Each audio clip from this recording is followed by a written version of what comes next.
তো হ্যালো বন্ধুরা, জেম নিউজ চ্যানেলে আপনাদের সবাইকে স্বাগতম। আজকের প্রথমে আলোচনা থাকছে নিট এক্সামের বিষয়ে। নিট এক্সামের পেপার লিক হওয়া বড় কন্ট্রোভার্সির পর তাহলে কি 2027 থেকে কম্পিউটার বেসড এক্সাম হতে চলেছে? Yes guys, union education minister Dharmendra প্রধানের স্টেটমেন্ট মতে from the next year NEET exam প্রচলিত pen and paper OMR format থেকে সরে গিয়ে কম্পিউটার ভিত্তিক পরীক্ষায় রূপান্তরিত হবে, যাতে মূল সমস্যার সমাধান হয়। সাম্প্রতিক সময়ে নিট ইউজি 2026 এক্সামের গুরুত্বর পেপার ফাঁস অভিযোগের পর নিট পরীক্ষা বাতিল হওয়ায় এই সিদ্ধান্তটি নেওয়া হয়। ডিজিটাল ফরম্যাটে যাওয়ার লক্ষ্য হলো পেপার পরিবহন এবং ব্যবস্থাপনার দুর্বলতা এগুলো দূর করা।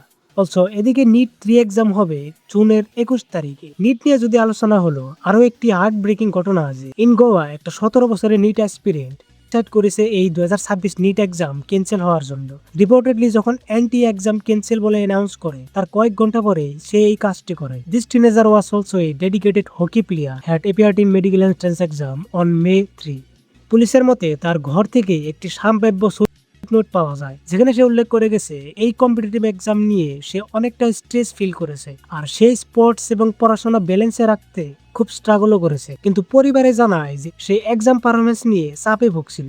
এদিকে অথরিটিস পরীক্ষা বাতিল হওয়াকে সম্ভাব্য কারণ হিসেবেই খতিয়ে দেখছে, বাট এই সিনিয়র পুলিশ অফিসার স্টেটে এর সঠিক কারণ এখন পর্যন্ত জানা যায়নি এবং তিনি জানান যে এই বিষয়ে তদন্ত প্রক্রিয়া চলছে। ঘটনাটি দেখে অরবিন্দ কেজরিওয়ালজি তার ফ্যামিলির সঙ্গে মিট করে এবং ফ্যামিলির থ্রু জানতে পারে he was under a lot of stress. পরে ইউথদেরকে একটা মেসেজ দেয়, don't even think about taking such a step, you are the hope of the country. তো এখন আমরা নেক্সট কথা বলি একটা ভাইরাল ভিডিওর বিষয়ে, যেখানে নাকি মক্কা শরীফে ফেরেশতার ছায়া দেখা গেছে। कल रात मक्का शरीफ में सीसीटीवी कैमरे में फरिश्तों की परछाइयां रिकॉर्ड की गई हैं। आप सीसीटीवी कैमरे की फुटेज साफ देख सकते हैं। Is it really possible guys? এটা নিয়ে এক মুসলিম ভাই তার ওপিনিয়ন শেয়ার করেছে, আপনারা এই ভিডিও ক্লিপে দেখতে পারেন। এখন আপনারা শুনলেন যে মাক্কাতুল মুকাররমায় যেগুলো সিসিটিভি ক্যামেরা থাকে সেই সিসিটিভি ক্যামেরাগুলোতে ফারিস্তা দেখা গেছে।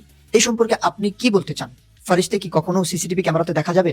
নাইবা ফারিস্তা কি আমাদের মতো সাধারণ মানুষের চোখ দ্বারা দেখা সম্ভব? কোশ্চেন কালেও না। দুনিয়াতে এমন কোনো ক্যামেরা তৈরি হয়নি যে ক্যামেরাতে ফেরেশতাকে ক্যাপচার করা যাবে। ফারিস্তা হলো নূরের তৈরি। ফারিস্তাকে আমাদের মতো সাধারণ মানুষ, আমাদের মতো সাধারণ মানুষের চোখ দ্বারা দেখা কোশ্চেন কালেও সম্ভব নয়। তো দুনিয়ার কোনো ক্যামেরায় এমন কোনো শক্তি বা ক্ষমতা নেই যেই ক্যামেরা দিয়ে ফারিস্তা ক্যাপচার করা যেতে পারে বা ফারিস্তাকে ফারিস্তার ফটো নেওয়া যেতে পারে। ইদানিং সোশ্যাল মিডিয়াতে কিছু টুপি দাড়িওয়ালা এমন কন্টেন্ট ক্রিয়েটর বাহির হয়েছে যারা ভিউজের আশায়, যারা লাইক আর কমেন্টের আশায় মুসলমানকে নানা ধরনের গুমরাহ করার চেষ্টা করে। কখনো মিথ্যা বলে নবীদের সাথে যুক্ত করে দেয়, কখনো এই ধরনের যেটা ভিডিও দেখলেন এমন অনেক কথা তারা বলে মুসলমানকে বিভ্রান্ত করে শুধুমাত্র লাইক, কমেন্ট আর ভিউজের জন্য। এদের হাত থেকে নিজেকে হেফাজত করবেন। বাকি এর উপর তোমাদের কি মন্তব্য বা তোমাদের কি ওপিনিয়ন কমেন্টে জানাতে পারো। এনিওয়েজ, এখন চলো নেক্সট আপডেটস নিয়ে কথা বলি, যেটা একটা বাংলাদেশি ভাইরাল গরুর বিষয়। ইয়েস গাইস, রিসেন্টলি এই বাফেলোটা খুবই ভাইরাল হচ্ছে, যাকে নাকি ডোনাল্ড ট্রাম্পের মতো দেখতে। ট্রাম্পের সাথে অনেকটা মিল খাই, জন্য ছোট থেকে যত্ন করে ট্রাম্প রাখা হয়েছে। ওর গঠনটা অনেকটা চেহারা দেখে ট্রাম্পের মতো। আমেরিকার প্রেসিডেন্টের নাম ডোনাল্ড ট্রাম্প, কিন্তু তাকে তো দেখতে পারি না, সেই কারণে এটাকে দেখতে আসি। এলবিনো জাতের মহিষ এটা।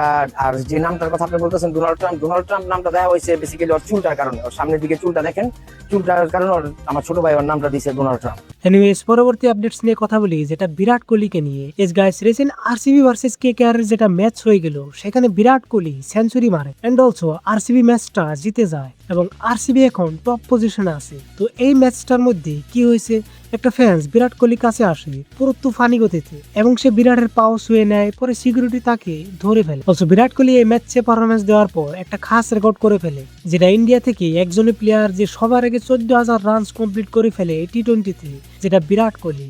ইন্টারন্যাশনাল থেকে দেখতে গেলে ক্রিস গেল সবার আগে আছে, যেটা টি20 ক্রিকেট হিস্টোরিতে, যেটা 14,562 রান। কিন্তু এটাও এখন হয়তো বিরাট কোহলি খুব শীঘ্রই ভেঙে দেবে। তো চলো নেক্সট আপডেটস নিয়ে কথা বলি, যেটা আলিয়া ভাটের বিষয়ে।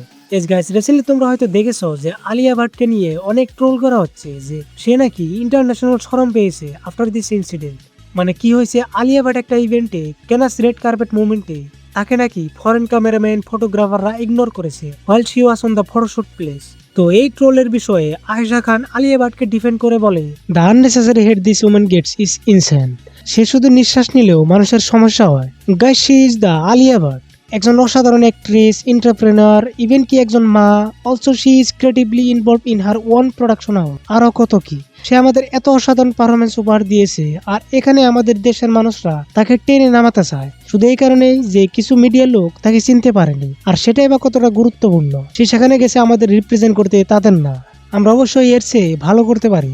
বাকি বিষয়টা নিয়ে তুমি কি বলতে চাও কমেন্ট করে বলতে পারো। আজকের জন্য এতটুকু। ভিডিও ইনফরমেটিভ লাগলে সাবস্ক্রাইব করতে পারো।